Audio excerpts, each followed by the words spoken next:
আসসালামু আলাইকুম প্রিয় দর্শক মন্ডলী। লতিরাজ কচু দেখেন যে বাড়ি এক লতিরাজ কচুর কি সুন্দর সাইজ। তে আমার ঠিকানা দিয়ে থাকি জেলা নাটোর, থানা বাড়াই গ্রাম, গ্রাম তালসো, কুন্ডুপাড়া। দেখেন লাইনে লাইনে বাড়ি এক লতিরাজ কচু দেখা যাচ্ছে। দেখেন কি সুন্দর লতি ধরে আছে।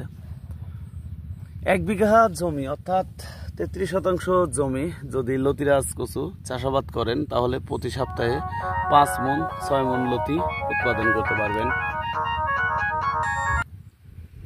তে এই কচুটা রোপণ করার নিয়ম হচ্ছে লাইনে 1 হাত পর পর, এই যে লাইন দেখতে পাচ্ছেন, লাইনে 1 হাত পর পর, এক লাইন থেকে আরেক লাইন 1.5 হাত পর পর।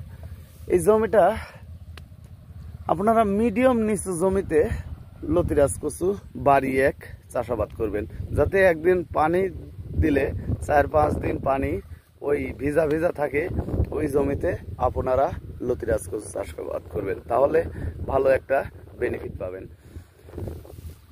কারণ কচুতে সার দেবেন হচ্ছে ইউরিয়া সার, টিএসপি সার, সাথে 10টা পটাশ ব্যবহার করবেন না। পটাশ ব্যবহার করলে অনেক কচু পচনের সংখ্যা থাকে, সেজন্য আপনারা পটাশ সার ব্যবহার করবেন না।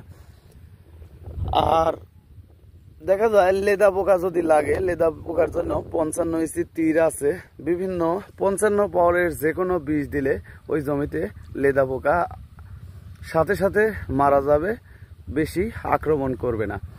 তো প্রিয় ভিউয়ার্স, আপনারা যদি লতিরাজ কচু চাষাবাদ করতে চান তাহলে আমাদের সাথে যোগাযোগ করতে পারেন। আমরা বাংলাদেশের প্রতিটি জেলায় এই লতিরাজ কচুর চারা সেল দিয়ে থাকি।